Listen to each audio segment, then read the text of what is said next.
گھر میں روشنی نہیں ہونی چاہیے. چاند کو کہتا ہے اپنی کرنیں بکھیر، سورج کو کہتا ہے اپنی روشنی بکھیر. جس طرح باجزید کے گھر میں روشنی ہوتی ہے، اس مکار کے گھر میں بھی ایسی روشنی ہوتی ہے، فرق نہیں پڑتا. تو وہ کرم نوازیاں تو نہیں رکتی، لیکن اللہ جب کسی سے ناراض ہوتا ہے تو اس سے ہدایت کی توفیق سلب کر لیتا ہے، تو اعلان جنگ ہوتا ہے. تو پھر وہ ٹکرے بھی مار رہا ہو تو اس کی رسم کی نماز ہوتی ہے، اس کا ماتھا جھک رہا ہوتا ہے، دل نہیں جھک رہا ہوتا، کیونکہ ہدایت سلب کر لی گئی. جب اندر سے روح ہی نکال لی جائے تو باقی بچتا کیا ہے. یہ بات ذہن میں رکھیے گا کہ اللہ تعالیٰ جل شانہ نے ہمیں جن کاموں سے روکا ہے، جن کاموں سے منع کیا ہے، ان کاموں کے کرنے میں ہمیں کبھی بھی بھلائی اور خیر نہیں مل سکتی. یہ ہم جب اچھی طرح سے ذہن نشین کر لیں، اگر اللہ پر ہمارا یقین اور یقیناً اس پر ہمارا ایمان ہے، تو پھر وہ امر جو اللہ کی طرف سے جن سے روک دیا گیا تو ہم کبھی بھی ان کے قریب تک نہ جائیں. اور جن کاموں کے کرنے کا اسے حکم دیا گیا، اس کی حکمتیں نہ بھی ہمیں معلوم ہو. آج جدید سائنس تحقیقات کرتی ہے تو ہمارے سامنے آتا ہے کہ وضو کے کیا فوائد ہیں. آج ہمیں لوگ بتاتے ہیں کہ جناب آپ امامہ باندھیں گے تو سن سٹروک سے بچ جائیں گے. آج دنیا تحقیق اور جستجو کر کے نماز اور دوران خون اور جو ہے وہ نماز کی برکتیں اور کتنی بیماریوں سے نماز کے ذریعے سے بچنے کی کہانیاں سناتے ہیں. اچھی بات ہے، نماز سے صحت پہ اثر پڑتا ہے. یہ اچھی بات ہے کہ وضو سے بہت ساری بیماریوں سے نجات ملتی ہے. یہ اچھی بات ہے کہ سر پہ امامہ باندھ لے تو سن سٹروک سے بچ جاتے ہیں. یہ اچھی بات ہے کہ آپ روزہ رکھتے ہیں تو کینسر جیسے امراض سے آپ کا بچاؤ ہوتا ہے. یہ اچھی بات ہے کہ فلاں عمل کرتے ہیں تو فلاں ہوتا ہے. لیکن صاحب، ہم سن سٹروک سے بچنے کے لیے امامہ نہیں باندھتے، ہم محمد عربی کی ادا کے لیے باندھتے ہیں. دوران خون کے لیے نماز نہیں پڑھتے، ہم رب کے حضور سجدہ ریزی کے لیے اس کے حضور اپنی نیاز مندیوں کا سر جھکاتے ہیں. تو حکمتیں بھی ہیں، وہ برکتیں ذیل میں آتی ہیں. تو یہ بات ذہن میں رکھیے گا. غزنوی کا وزیر اس سے حسد کرتے ہوتے تھے کہ اس میں کیا خصوصیت ہے کہ بادشاہ اسی کو اہمیت دیتا ہے. ایک دن بادشاہ نے کوئی تربوز کاٹا، کوئی خربوزہ کاٹا یا کوئی اور ایسی چیز تھی، تو جس کو بھی دیا تو وہ کڑوا تھا تو اس نے چوہی چکھا تو پھینک دیا. اور پھر بلایا یاس کو اور اس کو کاٹ کے اس کی پھانک دی تو ایسے لطف سے کھانے لگا کہ جیسے اس سے لذیذ کبھی پھل زندگی میں دیکھا نہ ہو. تو سارے اندر ہنس رہے تھے، ایک دوسرے کو آنکھوں سے اشارہ کر رہے تھے، یہ دیکھو بے وقوف. تو بادشاہ رک گیا اور کہا کہ ایاز، یہ جو فروٹ تم نے کھایا ہے یہ میٹھا تھا یا کڑوا؟ کہا بادشاہ سلامت کڑوا. تو کہا پھر اتنے ذوق سے کیوں کھایا؟ کہا کہ اس ہاتھ سے میں نے میٹھی نعمتیں کھائی ہیں، آج کڑوی ملی ہے تو تھوک دوں؟ کہا ایسا نہیں ہو سکتا. تو میاں کڑوا ہو تو وہ بھی قبول کیا جائے، نفس پہ شاک ہو.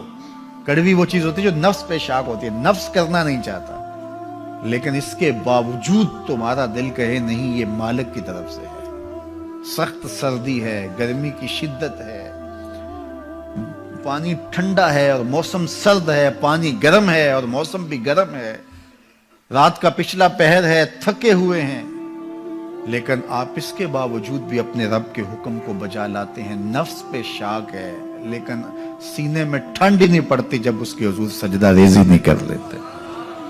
تو اس کے حکموں کو بجا لانا اور اپنے نفس کو پیچھے کر دینا اور اپنی خواہشات کے گلے پہ چھری پھیر دینا اور مالک کی رضا میں اپنے آپ کو گم کر دینا، یہی زندگی ہے اور یہی بندگی ہے. تو اس لیے مجھے اور آپ کو اس بات پہ غور اور تدبر کرنا چاہیے کہ ہم اس مختصر زندگی کو اللہ کے احکام کی مطابقت میں گزارنے کا عزم کریں.